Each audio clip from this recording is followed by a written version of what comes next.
Nintendo is a company that makes some of the best games available to play currently, and owns experiences that have defined gaming for millions of people around the world. I personally grew up playing Pokemon and Mario, and hold some of the games in these franchises as some of the best I've ever played. So I don't understand how a company this good at bringing the best gaming experiences to life is so absolutely dog shit at making decisions that aren't about the games they make.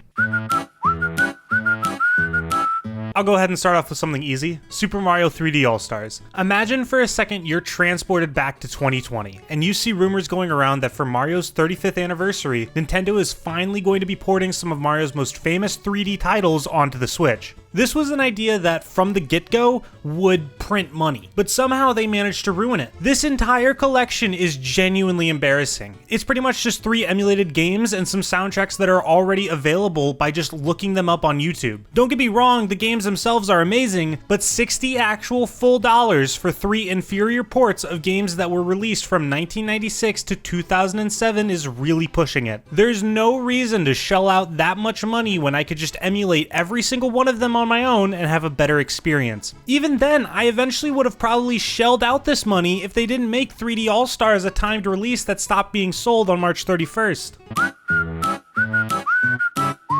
Who is the person currently working at Nintendo that is completely 100% dead set on making sure you're forced to overpay for the original console, original controller, and an original copy of a Nintendo game that's like 20 years old if you want to play it? Because I fucking hate you. Let's imagine for a moment. You want to play Chibi Robo. If you wanted to play it without emulating, you'd need to shell out not only $250 for a copy of the game, but then an extra $50 to $75 for a Wii or GameCube to actually play the game. At its lowest, you're looking at $300 for a game that Nintendo refuses to port, or instead, for free right now, assuming you have a computer, you can go look up Dolphin online, find a ROM for Chibi Robo, and start playing. In all honesty, you should probably just emulate it anyway, because you'd probably have a better experience than any official port that'd come to the Switch.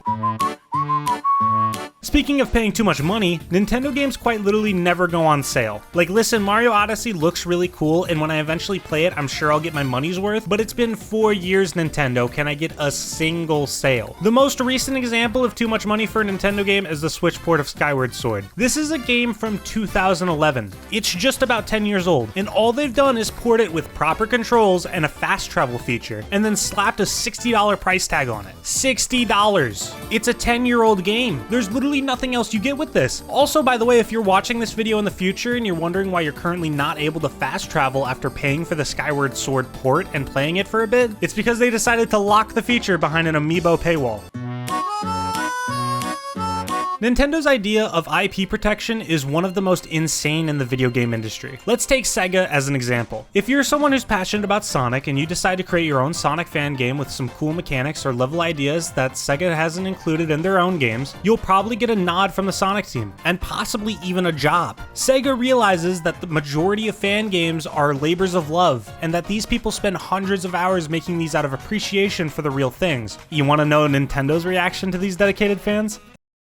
By the way, this isn't just Nintendo's reaction to fan games. This is Nintendo's go-to reaction to anything that they might even perceive as copyright infringement. Oh, are you someone that enjoyed a piece of music in an old Nintendo game, and since it's not available for sale online, you decide to upload the piece of music to YouTube for others to hear? Did you want to share a Nintendo cutscene just in case someone remembered it and wanted to look it up to watch it? Want to share an old piece of Nintendo promotional footage? Show off an art collection without commentary? Host a tournament? This one hurts. This one actually does hurt. Who at Nintendo just actually despises the Smash competitive community? The Melee community is an extremely passionate bunch of people who just want to play their favorite fighting game competitively, and Nintendo just refuses to support them in any way, despite the community going out of its way to do nothing but be nice to Nintendo. I understand that a lot of Melee players most likely play it on emulated ROMs, and we know what happens when you try to emulate a Nintendo game, but it's not like it's hurting Nintendo's revenue at all. You can't play Melee officially without paying a third party. Nintendo makes nothing from it anymore. It honestly probably costs them more money to spend time and resources on going out of their way to issue takedowns on this stuff. It's the same for things like Pokemon fan games. In no way is the largest media franchise in the world in any way threatened because some kid decided to make their own Pokemon game. Also, I wouldn't be playing Pokemon fan games in the first place if the current Pokemon games were actually interesting. I talked about this a bit last video, but Nintendo Switch Online sucks. I genuinely can't believe I'm complaining about it this much, especially because it's only $20 a year, but I think the fact that people have to actually pay to play Mario Maker 2 online will never not be an outright scam. At best, it's kinda bad, and at its worst, it's actually unplayable. Smash only performs slightly better, but Ultimate's Online is currently being beaten out by Slippy's rollback made for a 20-year-old game. And do not even get me started on trying to play raids with your friends on Pokemon Sword. I am 100% convinced at this point that it works on a randomized system just to piss me off. The only other thing worthwhile about Nintendo Switch Online is the fact that you get free games. But their free games are games that are like 30 to 40 years old. The library for literal SNES and NES games is so small. I don't understand how. They're fucking 30 years old. Why aren't at least 150 to 200 available right now? Also, where's like any N64 game or GameCube game? Do you know how free of an idea this would be for Nintendo? But you see, the issue right there is what I just said. Free. If you can't sell it as a standalone port for $60, why bother?